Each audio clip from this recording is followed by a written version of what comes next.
How to fix Instagram white screen in less than 1 minute. Hello guys, in this short video I'm gonna show you how to fix the white screen easy and fast. So all what you have to do is very simple.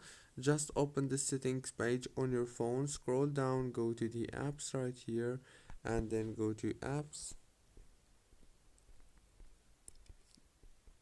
go to Instagram.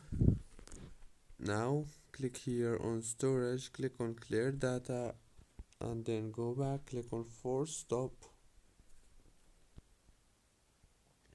And now all what you have to do is go to the wireless and networks, and then all what you have to do is enable the airplane mode and disable it again. And after that, reopen Instagram, and congratulations. Don't forget to like, subscribe. Thank you for watching this video until the very end. See you later.